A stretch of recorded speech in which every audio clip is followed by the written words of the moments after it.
Estamos ao vivo aqui no Facebook já, eu e meu amigo. A gente começar nosso bate-papo sobre política, né, cujo tema vai ser os vícios da política no cenário atual. A concepção dessa live aqui foi do meu amigo Marcelo Júnior, que daqui a pouco vai já. E tu te apresente, né, fale um pouco da tua história, assim, um resumo, para de repente as pessoas mais jovens que estão assistindo aqui o canal que não te conhecem, não sabem da tua história. Ah, tá tudo ok. Tá certo. Então, boa noite a todos e todas.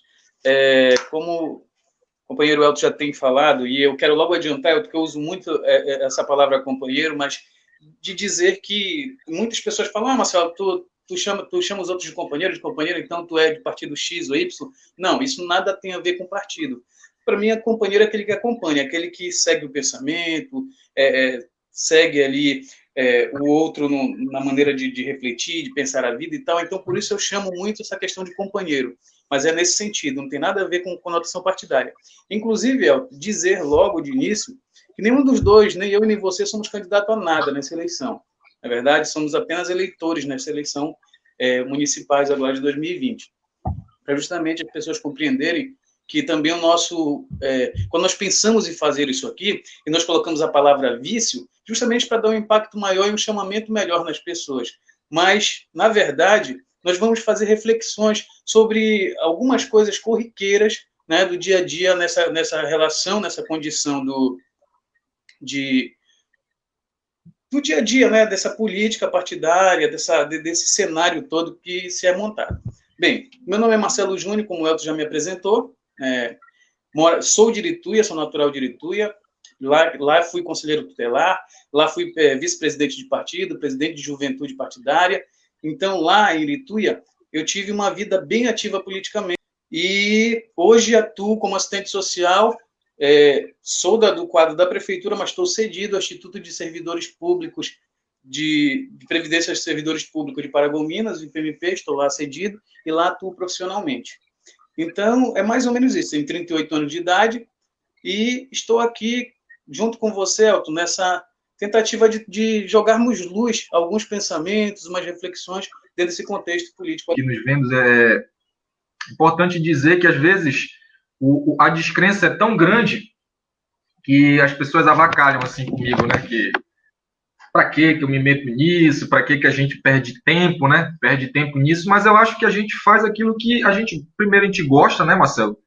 Marcelo me veio com essa ideia no sentido de que a gente pudesse compartilhar com as outras pessoas um pouco daquilo que a gente sempre conversou, um pouco daquilo que é a nossa vida, compõe a coisa. A gente conversa muito sobre a sociedade, sempre conversou muito antes do Marcelo se formar em serviço social e ter expandido a visão dele. Ele sempre foi da política, eu sempre acompanhei ele, depois dele que eu comecei a me envolver. E a gente hoje vai discutir, está aparecendo o tema aí, os vícios da política, né, no cenário atual. A ideia do Marcelo, ele elaborou, ele estruturou essa live, ontem a gente conversou, nós discutimos, e eu espero que vocês gostem, vocês participem com a gente, é uma análise objetiva. O Marcelo tem muita vivência e agora ele une isso a muita teoria, e eu também acredito que eu tenho alguma coisa para compartilhar com vocês, então vou passar a palavra para o Marcelo, que ele vai dar aí o primeiro tópico, o primeiro tema gerador, onde a gente vai conversando aqui e conversando, dando atenção também para os comentários de vocês. Podem participar com a gente, a palavra está contigo, Marcelo. Certo. Boa noite mais uma vez a todos e todas. Iniciando propriamente dito aqui, né, o nosso diálogo. Isso aqui não vai ser um debate, não vai ser uma palestra, né? Essa live, ela tem o intuito de dialogar com vocês, de nós colocarmos aqui os nossos olhares, os nossos sentimentos, né, que muitas das vezes a indignação com o cenário atual, né, os rumos que a política partidária, tem tomado ultimamente, que muitas vezes não nos alegra, né? Para iniciar, eu gostaria de que nós pudéssemos, de novo, reforçar o que nós estávamos reforçando desde segunda-feira que a gente vem divulgando, a gente vem dizendo, nós não vamos aqui tratar de grupo político específico nenhum, muito menos de personalidade política nenhuma, né, e nem de partidos. Nós não iremos tratar, nós não iremos cambar para nenhum lado. Nós seremos aqui neutro, no olhar geral sobre a temática, né, específica, tá? Então, é importante sempre dizermos isso, para que as pessoas não imaginem aqui que a finalidade dessa live é promover qualquer personalidade política ou qualquer partido. Longe disso, longe de uma, né? Tá certo? Então vamos lá, o que é política, né? No nosso olhar, e você deve concordar, a política, por si só, ela já é relação entre pessoas. As relações entre seres humanos, ela já é uma relação do ato político, do trato político, né? O ser humano, quando ele está em conexão com outras pessoas, ou com mais de uma pessoa, ele já realiza um diálogo social, um relacionamento social. Então, dali já tem um ato político, porque já tem pensamentos, né? Às vezes divergente ou convergente, mas há este diálogo. Então, para mim, a política, em suma, é o ato de dialogar, é o ato de conversar, né, de discutir ideias e assim transformarmos, pensando muito, mas a arte da política, a política, para mim, é essa relação. E quando se trata da política, que nós vamos tocar aqui especificamente, partidária, a gente verifica que esses atos de conversação política partidária, muitas das vezes, elas, pelo menos no meu olhar, deveria tomar um caminho e às vezes toma outro, porque a gente fica às vezes pensando, opa, como é que é isso? Como é que é essa conversação política entre determinados grupos, determinados partidos, né, A, B, C, e que eles começam uma conversação que às vezes a gente não consegue compreender, a gente que é eleitor está do lado daqui, né, a gente não está lá dentro do sistema, da estratégia deles participando, mas a gente começa a pensar daqui. E aí já vem o outro gancho, já vem o outro gancho, eu não sei se tu vai querer complementar sobre essa questão do que é política, mas para mim, em suma, política é o ato de dialogar, o ato de conversar, o ato de construir ideias. Agora me vem à cabeça aqui um pouco do que o meu querido e estimado tio, o Fino Júnior, o tio Pompom, né, famoso, ele sempre me fala que a política é a arte de cuidar do povo, né? Então o político ele deveria se portar como alguém que está ali para cuidar da sociedade.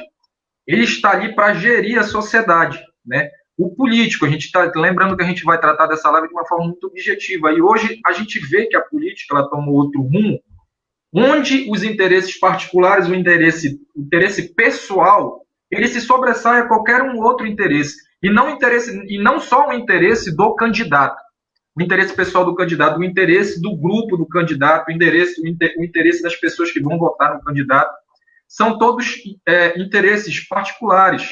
Então, a política ela vem perdendo o sentido. A política vem da palavra polis, né, que queria dizer cidade lá na Grécia. Foram os gregos que organizaram isso, que chegou até nós. A democracia vem lá de Roma. Então, polis é cidade. A política é um derivativo da palavra polis. Cuidar da cidade, né, o local onde as pessoas se organizaram na cidade, aquilo precisava ser gerido, precisava ser cuidado. Então, eram eleitas pessoas com determinadas funções, assim como hoje. Só que hoje em dia, nós aqui, o cidadão, ele não sente mais que tem alguém cuidando dele, no sentido social. A gente paga, a gente é contribuinte e a gente não sente que o cara que está lá, que foi eleito, ele vai nos devolver. Ele vai nos devolver com serviços, ele vai nos devolver com hospitais, com boas escolas, com assistência social decente. Então, hoje, falando objetivamente, né, já que a gente está analisando o cenário atual, a política ela perdeu completamente o sentido. A gente não consegue olhar para a política como uma coisa boa. E não olhar para a política como uma coisa boa é a melhor coisa que tem para quem é corrupto. A corrupção se prevalece justamente do desânimo. A corrupção ela se prevalece justamente desse abatimento nosso, que faz com que o nosso voto vala R$50, R$30, né? Um jogo de camisa, um cimento para se construir uma coisa. Essa é a nossa análise, né? A gente tenta mesclar um pouco do que a gente leu e com o que a gente enxerga. A política, Marcelo, perdeu o sentido original. Você dissesse que você fazia a sua formação para que as pessoas pudessem saber com quem estou conversando. Perdão. Bem, eu sou formado em Ciências Naturais pela UEPA, mas ao longo desse tempo todinho eu sempre fui alguém que tem um interesse total pela coisa social. Marcelo, que é meu amigo de longa data, amigo de infância, ele viu esse meu crescimento, ele viu a gente, né, na verdade, migrar para essa coisa do social.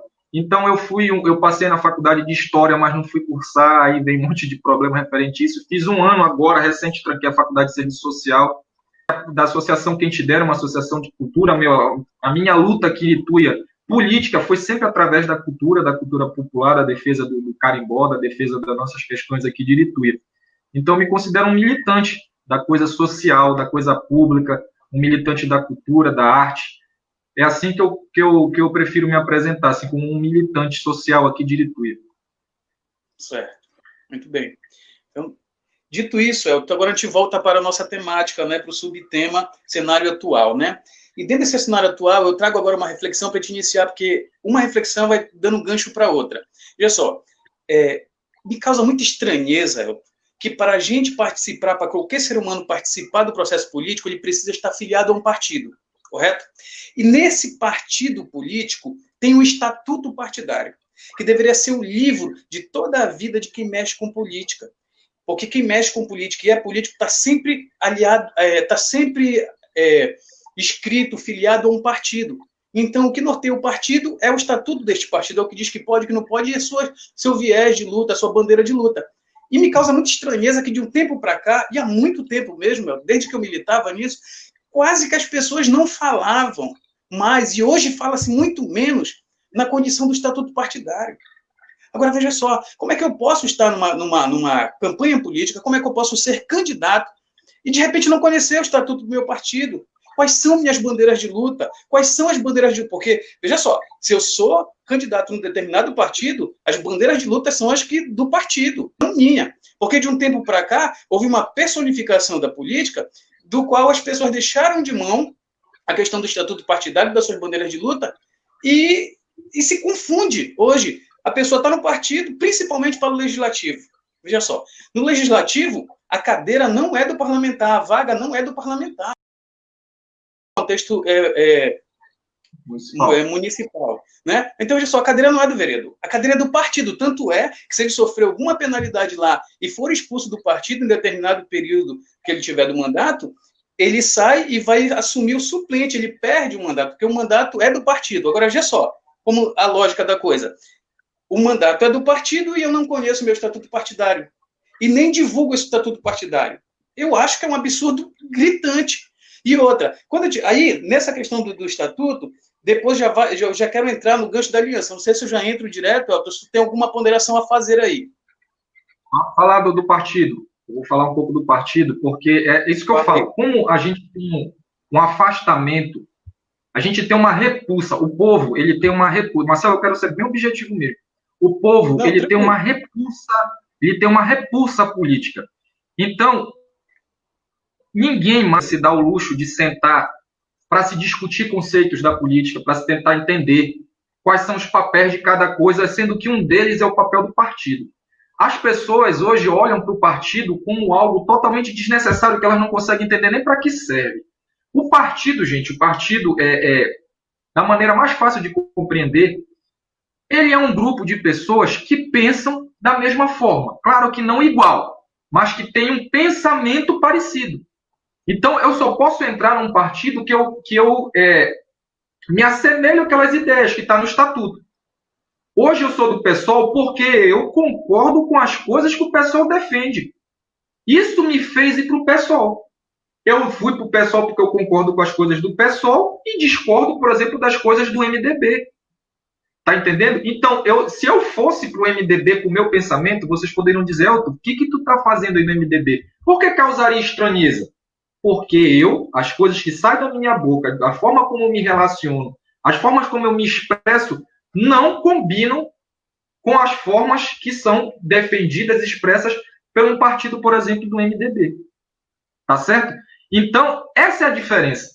Só o que acontece que o Marcelo está falando é que hoje tem tantos partidos e tantas siglas que às vezes a gente nem sabe o que significa, que esse sentido se perdeu. Hoje eu disser que eu sou do PSOL e o Marcelo disser, por exemplo, que ele é do PDT, para muita gente não quer dizer nada. Vai olhar para a gente e vai dizer, é a mesma coisa.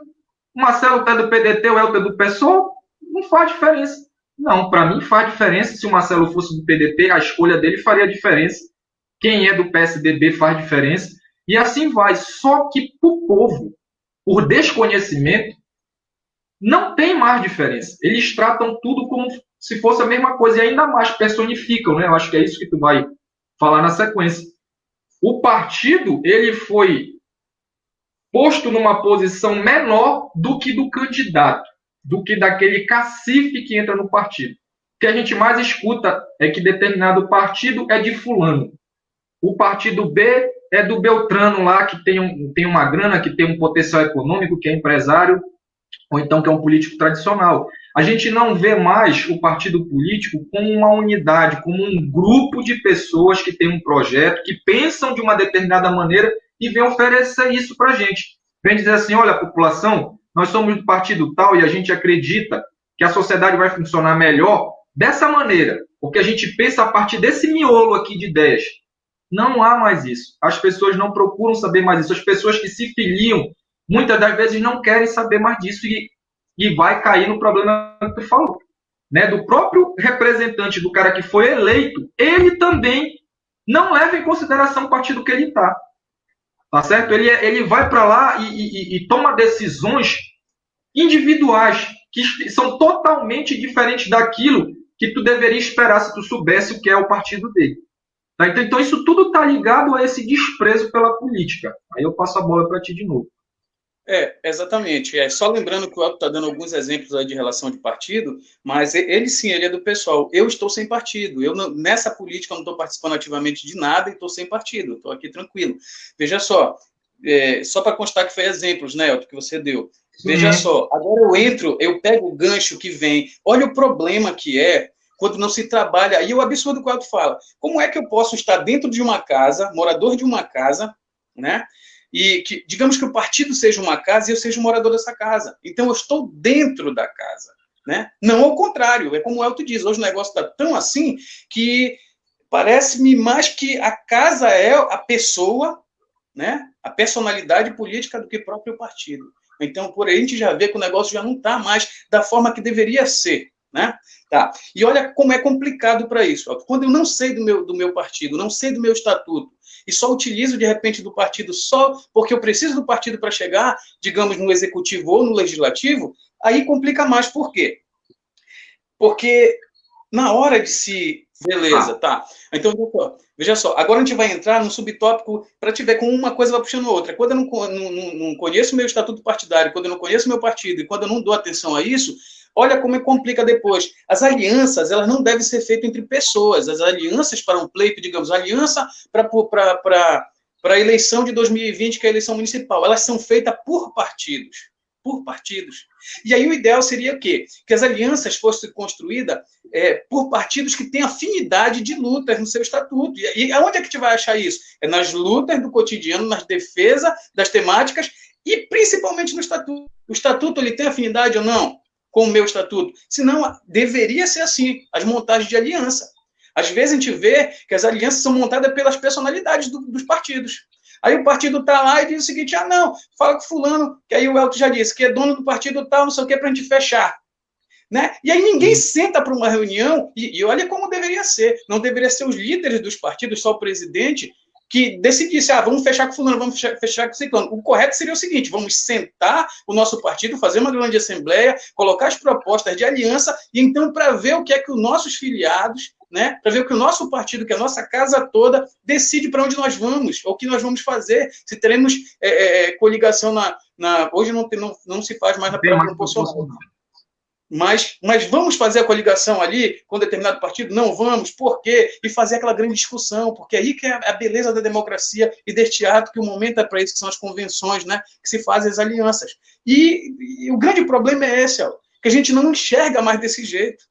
As coisas são feitas de qualquer maneira. Imagina só, quando um grupo que fez uma aliança, ele ganha uma eleição, Elton, eles conseguiram só a condição de governar, conseguiram o governo. Só que dentro disso, depois que se toma posse, vem a condição da governabilidade. Governo é ganhar a eleição e ser empossado no cargo. Aí tu tem o governo. Né? O problema depois é a governabilidade, é a condição de fazer com que os teus projetos e planos, e do teu grupo, não só teu, mas do teu grupo, seja colocado em prática, seja transformado em políticas públicas. E aí que é complicado quando tu faz uma aliança ruim. Imagina só, um partido de extrema direita fecha uma coligação com um partido de extrema esquerda. Me digam, pode até se chegar pragmaticamente a ganhar o poder, ganhar o governo. Mas como tu vai fazer a governabilidade? Porque a governabilidade precede que tu tenha harmonia dentro do teu próprio miolo político ali, de com quem tu ganhou dentro da tua aliança, e também uma boa relação com o poder executivo, não dependência e não subjugação do poder legislativo. Mas tanto é que a Constituição diz, os poderes são harmônicos entre si, mas independentes, né? E para a governabilidade, tu tem que estar com uma boa relação com o poder legislativo, né? Mas também no teu próprio núcleo de governo. Porque imagina só, quem vem fazer aliança comigo, subentende que vai governar junto comigo, né? E aí, imagina as pautas e projetos de partido de extrema esquerda com partido de extrema direita no mesmo pacote para fazer o trabalho. Como é que vai se fazer? Como é que vai se montar? Porque os objetivos e os ideais são diferenciados e são de extremos, muitas das vezes, né? Então, já viu a complicação? Olha o que traz. Não conheço o meu estatuto, não dou atenção ao estatuto partidário, aí vou fazer as alianças. Faço aliança com um bocado de partido, que aí cada um sabe como deve fazer e é liberado para fazer, a legislação permite. Agora, o problema é esse. Nós estamos aqui para discutir esses vícios que acontecem, que as pessoas não tomam atenção nisso e fazem pragmaticamente essas alianças. E aí é complicado. E é muito complicado porque depois serão 4 anos de governo. E às vezes dá muita confusão no sistema de governo, que as pessoas mais dão atenção para resolver os problemas internos do governo do que resolver os problemas da população para qual aquele grupo foi eleito. Está aí um grande problema. Aí eu quero deixar um pouquinho para que você faça alguma parte nessa situação. Aí depois a gente vai para o terceiro tópico. Bom, da onde é que isso vem, né? Por que hoje as coisas estão todas ligadas na nossa análise? Por que acontecem essas coligações inimagináveis, né? Por que de repente um partido que a gente considera de esquerda se une com um partido de direita hoje? Justamente porque não se leva mais em conta processos ideológicos, mas não essa ideologia barata, processo ideológico, mas a partir daquilo que a gente quer para a sociedade. Quais são as ideias que o meu grupo defende para a sociedade? Qual é a cara que o meu grupo partidário tem e ele quer oferecer enquanto ideia para a sociedade? Tá entendendo? Não existe mais isso hoje. O que existe são os interesses particulares. Hoje, esse partido, que muitas vezes a pessoa chama que é de esquerda, na verdade não é mais de esquerda. Ele é um partido de poder. É um partido que quer chegar ao poder. É um partido que se liga para chegar no poder. E talvez a política seja isso. Eu tenho dito esses tempos agora que a política não foi feita para idealistas. Sabe? Porque quando tu é um idealista, quando tu tens a ideia forte, quando tu tens uma crença forte naquilo que tu acredita em termos de sociedade, em termos de igualdade, no termo de acesso da pessoa, naquilo que tu acredita, no qual seria o papel do Estado, que seria promover o bem social, quando tu tem isso na tua cabeça, tu não faz qualquer coligação. Tu não te liga de qualquer maneira. Então isso hoje não existe mais.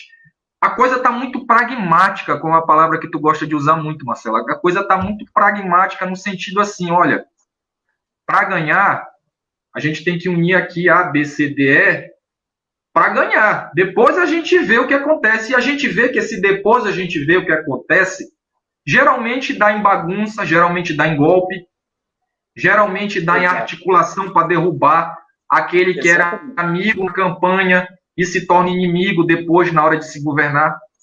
Por que isso tem acontecido? Volto a repetir, porque os interesses sociais não são mais o objetivo do candidato, não é mais o objetivo do grupo político, não é mais o objetivo do partido político, não é mais o social, é o pessoal. Então vamos se ligar aqui, não interessa, eu sou aqui, eu me visto aqui de esquerda, tu é de direita, mas não importa. Vamos se unir aqui porque o que a gente tem que ganhar. A gente tem que ganhar essa eleição. Cara, isso daí é a morte da política, é a morte da democracia. A partir do momento que tu elimina a diferença, a partir do momento que as pessoas não reconhecem mais a diferença entre os grupos, a diferença entre os candidatos, sempre vai prevalecer o pior candidato. Quando a gente se desacredita da ideia, quando a gente acha que não existe mais pessoas que pensam diferente, a gente está ajudando a eleger o pior. E os piores, pessoal, às vezes as pessoas dizem assim, por que vocês não se unem? Vamos formar um grupo, vamos tentar. É porque quando o Marcelo fala, né, quando tem muita cabeça pensante, infelizmente, tem muita divergência. Esse é um problema da esquerda, por exemplo. A direita, ela só tem um objetivo, que é governar, que é estar no poder. E para ela fazer isso, ela não tem ética, ela faz qualquer jogo. E arrastou muita gente que se diz de esquerda para isso. Tá entendendo? Então, hoje as pessoas olham e não sabem mais. A gente vive onde o dinheiro ele é o verdadeiro Deus, cara. Quem tem o dinheiro, ele é adorado. Quem tem dinheiro, ele é paparicado. Quem tem dinheiro assim, é bem recebido. Infelizmente, o dinheiro é muito mais importante do que a história de vida, do que aquela pessoa já apresenta para a sociedade, do que a história de luta daquela pessoa. Eu fico pasmo e besta quando um candidato se apresenta para a sociedade do nada. Ele vem do nada, só que ele vem com uma bacia de dinheiro, de estrutura. E a sociedade acolhe, cara. E eu não fico tão puto com a sociedade porque ela acolhe dentro da sua própria miséria. A sociedade, ela acolhe esse candidato dentro da sua miséria. E essa miséria, ela nunca vai acabar porque esses candidatos, eles se usam dessa miséria, desse ciclo infinito de miséria e a compra do voto, que eles nunca vão investir para libertar essas pessoas dessa miséria. Passo a bola para ti. E Elton, aí eu venho para um outro gancho aqui, que com tudo isso que nós já falamos de vício aí para trás que acontece, tirando a parte virtuosa da política, porque o vício interfere na parte virtuosa, por isso que é o vício, que é contrário da virtude. E aí o que é que eu te digo, Elton? O grande problema, puxando outro gancho, aí que se criam os deuses, os heróis, os salvadores de pátria, que não poderia ser. Numa política, todos num grupo deveriam ter a mesma importância naquele partido, naquela aliança, todos deveriam ter a mesma importância. Para que justamente, se um for impedido ou chegar a adoecer alguma coisa e não conseguir ser o candidato, ele possa ter um substituto à altura, porque ali naquele grupo o tratamento deveria ser horizontalizado, não verticalizado. Né? Mas a gente vê que não é assim hoje, e aí se criam os heróis. Veja só, você pode verificar que muitas pessoas dizem, na eleição tal, vai votar em quem? Para prefeito tal, vou votar no fulano. O máximo que ele sabe ainda é o número da pessoa, porque o número é toda hora martelado na cabeça da pessoa, a pessoa não esqueceu o número. Mas às vezes tu pergunta, mas de que partido ele pertence? E uma coisa simples, a pessoa já não sabe nem te explicar. Por quê? Porque as pessoas já nem colocam o nome do partido mais, só colocam o número do partido, porque é o que vai precisar para ir para a urna eletrônica, que é o que vai precisar para atender a objetividade do ato, que é eleger a pessoa. Então, só se lembram do número. Se tu chegar um pouquinho a perguntar uma coisa que nem é tão difícil, que é e que partido ele pertence, a pessoa não sabe mais. Ah, o número tal é de que partido? Não sei. O número tal é de que partido? Não sei. Sabe por quê? Porque não interessa qual é o partido na cabeça dessas pessoas. O que interessa para essas pessoas é somente o número e o nome do grande herói deles. Né? E não existe grande herói, não existe salvador de pátria, em canto nenhum. Quero dizer, colocar, Elton, aqui nós temos quase 6 mil municípios no Brasil, e eu acho que esses vícios, eles são, acho que 99% dos municípios brasileiros têm esses vícios do qual nós estamos dialogando aqui diretamente, colocando, né? E aí, olha como é pernicioso isso, que a política personalíssima, ela é ruim para o sistema. Ela é ruim, porque por isso é que a pessoa, às vezes, se torna ditador. Às vezes, a pessoa, antes de entrar no sistema político, antes de se eleger para um determinado cargo, principalmente executivo, ele não tinha viés ditatorial, mas ele se torna isso por quê? Porque é tanta bajulação em cima dele, é tanta puxação de saco em cima dele, é tanta gente dizendo que ele é herói, que ele é o rei, que ele é o herói, que ele é o rei, que ele acaba acreditando no subconsciente dele, ele acaba absorvendo aquilo, se transforma naquela situação. Quantas e quantas vezes a gente não consegue ouvir as pessoas dizendo na rua, quando eu voltei no fulano, ele não era essa pessoa, ele era simples, era humilde, não sei o quê. Aí diz assim, o poder transforma, o poder corrompe. Nadinha. Isso já está dentro do ser humano. As pessoas só esperam um momento para que essas coisas aconteçam. Está entendendo? Então, meus queridos e minhas queridas que hoje estão nos ouvindo aqui, participando dessa live com a gente, é interessante nós verificarmos e acreditar que não existe salvador de pátria. Ou a gente volta para o negócio de que grupos que governam, né, através de uma única pessoa. Porque nós vivemos um sistema republicano aqui, de representação. Né? Nós votamos para aquela pessoa nos representar. Olha como deveria acontecer no legislativo. O legislativo deveria ser o seguinte, um mandato ele é do partido. Logo, ele é de uma parcela da população ali que está sendo representada, e das bandeiras de luta. Às vezes a pessoa não está no partido, mas apoia ele porque ele defende com as bandeiras de luta. Qual era a ideia? Antes do vereador ir para a sessão na Câmara, que às vezes só é uma vez por semana, eu acho absurdo, eu acho que os problemas sociais do município são muitos, inúmeros, e que nós deveríamos ter mais sessões na Câmara. Então, o que é que era para acontecer? Antes dele ir para a sessão na Câmara, ele tinha que reunir o núcleo que o ajudou a colocar lá, reunir o seu partido e dizer, olha, as pautas que vão entrar semana que vem para ser discutida no âmbito municipal, lá da Câmara Municipal, são essas, essas e essas. Como nós vamos nos posicionar? Não é dizer como eu vou me posicionar. O mandato não é meu. O mandato não é meu. O mandato é do partido. Então, eu tenho que entender que eu tenho que consultar o meu partido e dizer, partido, pessoal aqui que me ajudou e que continua essa luta comigo, e isso aí era bacana, porque ele vai continuar na política se ele fizer um ato desse, porque as pessoas que o ajudaram vão estar prontas a ajudar, porque serão importantes nesse processo, serão ouvidos, né? Mas hoje não acontece mais, as pessoas se elegem para o cargo de vereador, e o que é que ocorre? Elas tomam um mandato para si, e elas decidem sozinhas, aí não dão satisfação, porque assim como ele deveria dizer, olha, a pauta são essa, como é que te decide lá, quando ele terminasse a sessão, um dia depois, 2 dias depois, reunia de novo, olha, pessoal, o detalhamento foi esse, nós decidimos isso, deliberamos de certa forma, aconteceu isso, e caminhar junto com a sua base. Assim que deveria ser, mas há muito tempo não é. E é isso que me causa estranheza. Como foi se transformando nisso, ninguém discute, a gente chegou nisso. E aí que é a personificação da coisa e a criação de vários heróis. Né? E aí, tá, vamos lá. Agora nós falamos muito de vício do campo dos políticos. Agora nós vamos estar entrando na situação também dos eleitores. Nós somos eleitores, agora vamos entrando na nossa situação. Nem eu, nem o Elton somos candidatos, então nós somos aqui eleitores. Vamos entrar agora fazendo a crítica para a gente, dos nossos vícios. Nós temos ainda hoje, Elton, uma lenda muito grande que está enraizada no subconsciente das pessoas e elas colocam isso muito, muito claramente no dia a dia. Quando tem um candidato que é muito forte e tal, que eles imaginam que está muito forte, que a campanha está na rua, tem muita divulgação, muito marketing, tal, muitos carros adesivados, muita coisa, aí a pessoa diz o seguinte, quando ela está meio distraída na coisa, a gente ouve muito isso. Ah, quem tu vai votar? Olha, estou meio indeciso, mas acho que vou votar no fulano, porque eu não quero. Aí, olha, que vem a sentença, porque eu não quero perder o meu voto. E aí, pessoal, vamos dialogar aqui, vamos fazer uma reflexão do que é perder o voto. Do que é perder o voto.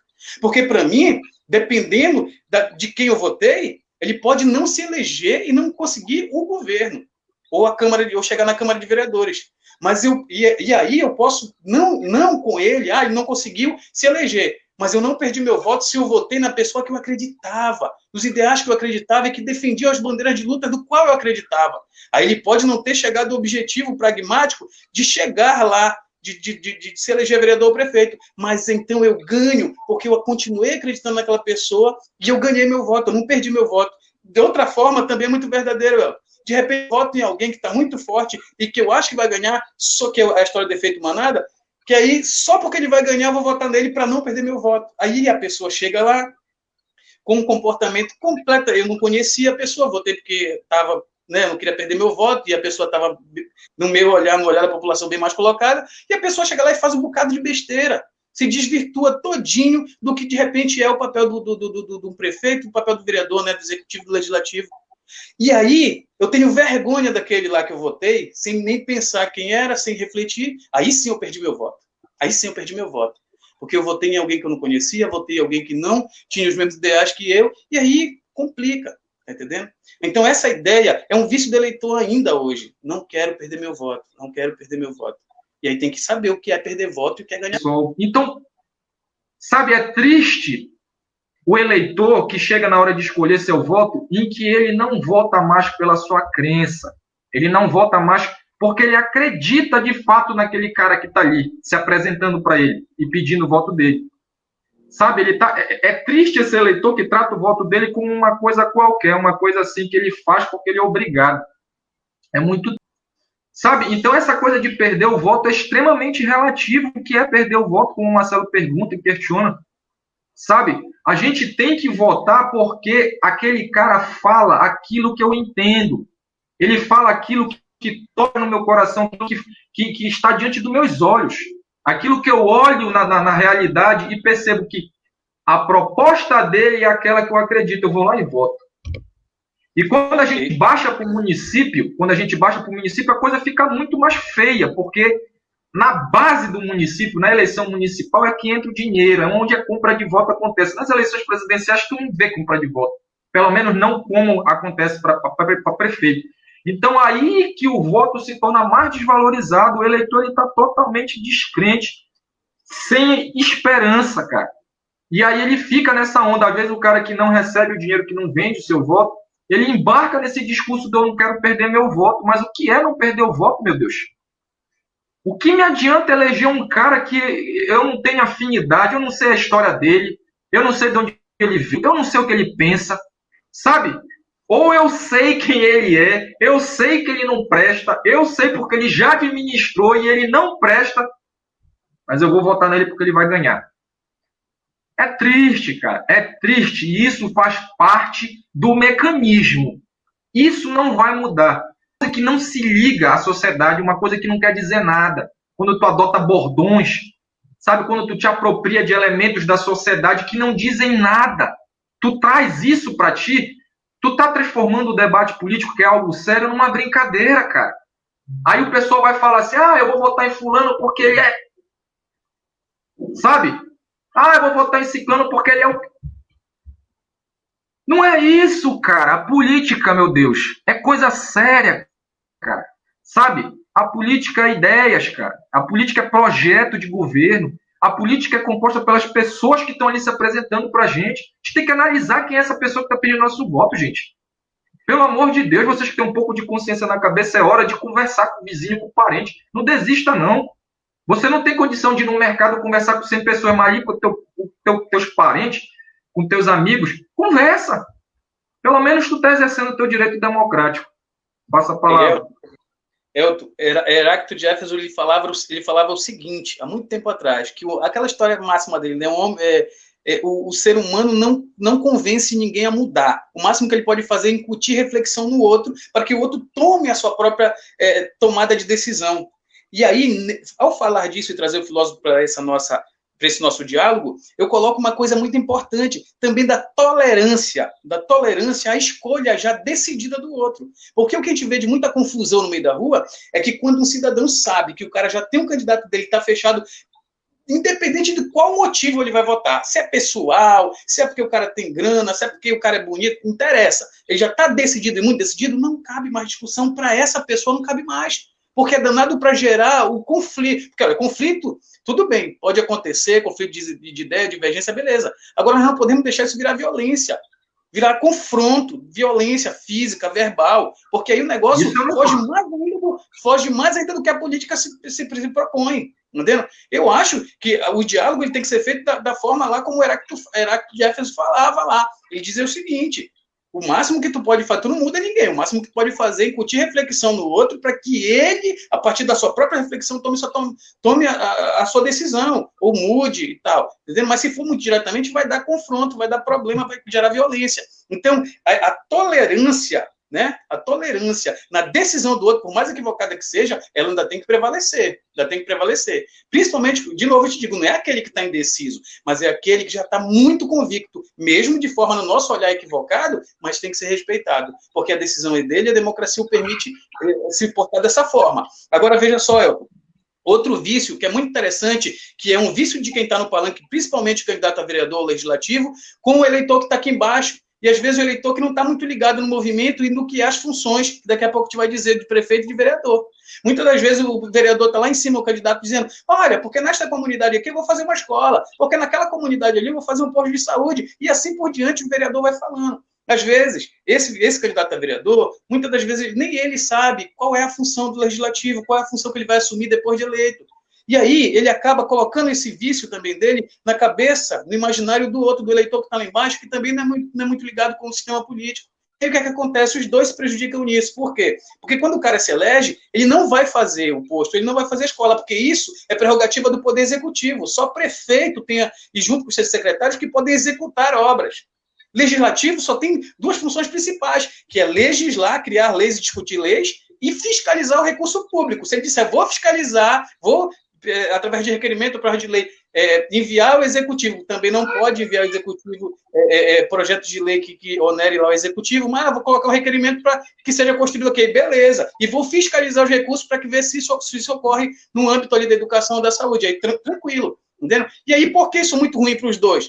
Porque o vereador, o candidato a vereador mal informado lá em cima está iludindo sem querer O eleitor, e o eleitor, por si também, por sua vez, mais tarde, quando o cara tiver eleito, ele vai dizer o seguinte para ele: olha, eu votei em ti, tu me enganou, porque você construiu uma escola aqui na minha comunidade, a escola não veio. E aí? Aí depois que ele está lá dentro, ele vai ver que ele tem limitação, que o vereador tem limitação. E aí o que é que acontece?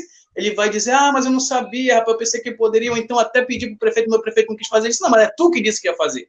Tá vendo como há que te precisa fazer esses diálogos, Elton, às vezes para as pessoas compreender que vereador não executa, que não é papel de vereador executar, que sim, é do prefeito, né, e da sua equipe de governo lá, quem tiver nos cargos que fazem junto, se for escola, secretário de educação e prefeito, e assim por diante, nas outras políticas públicas. Então é necessário fazer isso. Então é um vício muito grande que há de palanques nesse período de eleição. É isso, o mau entendimento dos cargos que vão ser exercidos depois de eleito. É muito complicado. Quer dialogar alguma coisa nesse sentido? Sim, fala um pouco. Marcelo, a realidade é que o candidato de vereador, ele é tudo menos vereador. A gente já começa por aí. Ele fala tudo, ele promete tudo, ele só não fala o que deveria falar. Isso aí é de praxe. Quando a gente fez... Quando a gente quer, vou jogar para a terceira pessoa, quando a gente quer fazer uma política em que tu vai se apresentar quanto vereador e dizer, tu não vai prometer que tu vai dar nada, vai dizer que tu vai representar a pessoa, representar os interesses dela, tu vai fiscalizar, tu vai esclarecer, as pessoas não acreditam. Porque tu é 1 contra 1000. Tu é 1 contra 1000, não, 1 contra 50. Tu tem um discurso, se tu for com o discurso, que é o discurso que deve ser dito, olha, eu sou vereador, estou aqui, quero ser vereador, porque eu acho que eu tenho condições de chegar lá e ter a imparcialidade necessária para me posicionar sempre em prol do que é certo, para me posicionar lá dentro sempre em prol do povo. É difícil. O vereador não toca nisso. A maioria dos vereadores não vai falar isso. A maioria dos vereadores se elegem prometendo que, se eleito for, a gente vai ajeitar essa comunidade. Olha, se teu parente ficar doente, não esquenta, pode contar comigo, que eu mando para Belém. Sabe? Então é um vício. O vereador, os vereadores, ainda tem outra coisa. Os vereadores hoje, eles são uma espécie de subprefeito, na pior concepção da palavra, de localidade. Então tu tem um vereador da localidade tal, que está eleito, e esse cara, ele é aquele cara que vai te ajudar, entre aspas, mas quando tu estiver na pior situação, certo? Numa doença, tu precisa fazer uma mudança, caiu a tua casa, nessa hora ele vai chegar lá e vai te ajudar economicamente. Esse é o papel que o vereador faz na prática. Esse é o papel que o vereador faz na prática. Quando chega lá a conta do prefeito, que é a hora dele ser vereador, porque a conta vem reprovada lá do Tribunal de Contas, o Tribunal de Contas analisou tudinho que ele fez no ano, o prefeito e manda, diz, olha, a gente reprova essa conta porque não está batendo. O que foi comprado... Ainda bem que tu tocou, cara. Ainda bem que tu tocou nisso, eu já vou continuar, porque eu acho perfeito, coloca. Isso aí exatamente. Aí chegou a conta do cara, ela vem desaprovada de um órgão que existe só para analisar. Então o cara passou um ano todinho gastando dinheiro público, aí ele tem que mandar, não tem jeito, ele vai ter que mandar, olha, entrou 1 milhão e eu gastei esse 1 milhão com isso aqui. Aí ele envia para Belém, lá para o Tribunal de Contas do município. Rapaz, a conta enviada de lá é reprovada. Está reprovada. O vereador só tem que dizer assim, olha, eu vou acompanhar o parecer do Tribunal de Contas e vou votar pela reprovação dessa conta, porque primeiro que ele não analisou a conta. Ele não analisou aquela conta. Ele vai confiar num órgão, ele tem que ter fé pública. Se o órgão existe para isso e mandou de lá reprovado, cara, porque tem alguma coisa. Pelo menos ele pede vistas. Não, olha, eu vou pedir vistas aqui, eu não vou votar agora, porque eu quero analisar, realmente o tribunal mandou reprovado de lá, eu quero pegar aqui para me analisar, para ver se confere, porque eu estou achando estranho. Mas se tiver realmente reprovado, eu vou votar pela reprovação. Cara, ninguém faz isso, velho. A realidade é essa. E Elton, sabe o que é mais feio? Sabe o que é mais feio? Além deste ato de desdizer, digamos assim, o órgão competente técnico, que é cheio de técnicos, que a vida deles é fazer isso, além de tu dizer, não vou acompanhar o parecer lá do órgão, tu precisa ver o que fica feio é quando o legislador vai para a tribuna fazer defesa. Aí fica mais feio. Porque ele quer arrumar uma justificativa, uma defesa para algo indefensável. É indefensável. Aí fica muito feio, porque quem está ligado no sistema percebe, meu Deus do céu. Né? Só que sabe qual é o problema disso, Elton? Tanto, talvez, no parlamento de Irituia, quanto no parlamento de outros municípios aqui do Brasil, desses quase 6 mil municípios que nós temos na nossa nação, pouquíssimas pessoas vão à Câmara. Pouquíssimas pessoas acompanham o cotidiano dos vereadores. Porque se acompanhasse, o cidadão pensava 2 vezes antes das votações dele. 2 vezes se pensava antes das votações dele. Né? Eu já quero entrar aqui, Elton, no outro tópico que é muito interessante. Veja só, os poderes são independentes entre si, porém harmônicos. Tá? Veja só o que é que acontece. Eu fico pensando, e às vezes fico olhando, que muitas das vezes alguns prefeitos e grupos se elegem, e depois da eleição, depois da tomada de posse, a primeira coisa que a pessoa se preocupa é com o parlamento. Veja só, o executivo está aqui, ele tem que estar tomando conta da vida dele enquanto executivo. Mas ele se preocupa com o parlamento de quê? Quem vai ser o presidente? Como é que estão as bancadas compostas lá? Né? A maioria é base, a maioria é oposição, como é que está isso e tal? Essa preocupação não deveria existir, nem quem vai ser o presidente da Casa Legislativa, muito menos de como é que está a bancada de oposição ou de base. Sabe por que não deveria existir isso? Porque, veja só, se eu sou um candidato a prefeito e eu me elejo, eu quero fazer o que a Constituição diz. E o que a Constituição diz, o que os tribunais de contas dizem, e o que eu tenho que fazer dentro do meu papel de executivo, eu não tenho que me preocupar com o legislativo. Eu tenho que fazer o meu papel. Porque tudo que eu mandar para lá, e se de fato o que eu mandar para lá atender os anseios populares, o legislador não vai poder dizer não, ele não vai poder votar contrário. Vai votar contrário ao próprio eleitor dele, a própria população dele não vai. Né? Então, eu acho que essa preocupação também que eu vejo dentre essas pessoas que se elegem me deixa muito, muito preocupado e muito angustiado.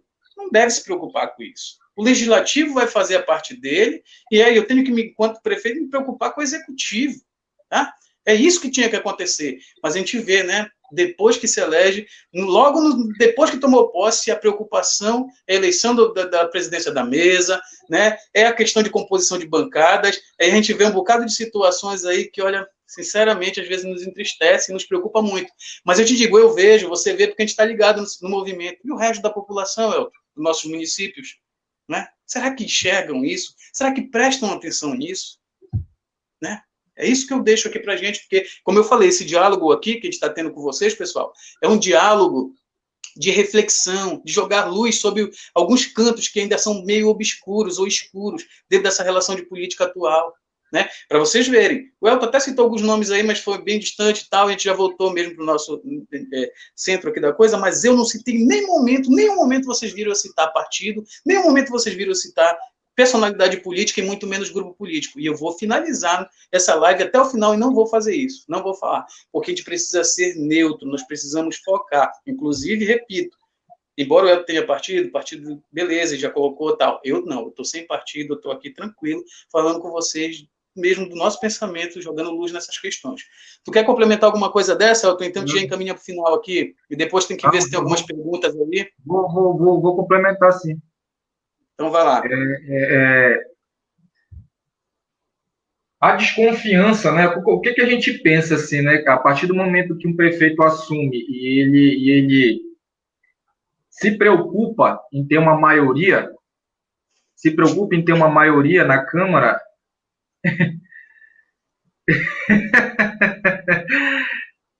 cara, tranquilo, tá bom. Se eu estou preocupado com o cara que vai me fiscalizar, é sinal que eu não estou com boa intenção. Já começa aí. Perfeito. Porque se eu sei que vai entrar 1 milhão na prefeitura e eu vou empregar 1 milhão, vou prestar conta, vou mandar essa prestação de conta para o tribunal, vou mandar para a Câmara, eu vou pregar lá no prédio da prefeitura. Eu queria um prefeito que fizesse isso aqui em Ituia. Porque está escrito na Constituição, mas é mesmo que não está. É dever do prefeito, é dever de qualquer pessoa que lide com dinheiro público prestar conta semestralmente de tudo que foi feito. Eu duvido a gente chegar em qualquer secretaria e dizer assim, olha, eu queria a prestação de contas aqui da secretaria. Como foi que vocês empregaram esse dinheiro? Estou falando de qualquer lugar do Brasil, viu, Marcelo? Sim. Tu pode chegar, tu não vai ter acesso. E tu não vai ter acesso e o cara já está resguardado, porque lá na Câmara, que a gente falou agora, vão mandar a prestação de contas reprovada Só que ele já tem a maioria. E o vereador vota. O vereador é da base, veio reprovado, ele vai lá e vota, não, a gente aprova. Cara, é um absurdo. É mais, antes nem existia o Tribunal de Contas. Porque me parece um órgão que não tem serventia. Porque se vem um parecer reprovado, não deveria nem passar pelos vereadores, porque tu torna a coisa política. Vem reprovado de lá e a gente aprova aqui. É por isso que o prefeito precisa ter um número de vereadores perto de votação de presidência, cara. É um absurdo isso. Quer dizer que o cara, sabe, é como se fosse uma peça de feira. O cara tá na feira ali, quem dá mais ali, só é que a última laranja. Eu dou R$2, eu dou 5, eu dou 10 e... Sabe? O sistema, ele tá corrompido, cara. O sistema, ele é um sistema corrupto, onde há o sentido todo, Marcelo, a gente volta aqui para o nosso sentido todo, que são os vícios da política. A política toda, o sistema todo, a engrenagem, ela tá corrompida. Sabe? As corrupções acontecem em todos os cantos, em todos os pequenos locais que possam ocorrer, elas ocorrem, cara. E tem muita hipocrisia nisso aí. Sim. Tem muita gente que se faz de santo, que faz uma capa, que se abraça num moralismo, mas que, na verdade, a gente... Então, eu acho que hoje foi muito esclarecedor esse nosso bate-papo, acho que foi muito bom, e eu gostaria que a próxima que nós fizéssemos fosse, de repente, após as eleições, para nós falarmos eu já lanço aqui o tema, governo e governabilidade, que uma coisa é uma coisa, outra coisa é outra coisa. Que ainda vamos falar de composição de cargos comissionados, composição do primeiro escalão, secretários, e nós sabemos que, às vezes, muitas políticas públicas não andam porque não tem secretário competente na pasta, a pessoa coloca lá porque o cara ajudou, ou então porque determinado partido está dizendo, e aí a política pública não anda, e as políticas públicas estão cansadas, elas estão deterioradas, não dão mais conta de aprendizes, sabe, de pessoas que não sabem o que estão fazendo lá. As políticas públicas estão muito técnicas e tem que ser seguido a rigor. E uma pessoa desastrosa nos cargos só atrapalha, não avança em nada.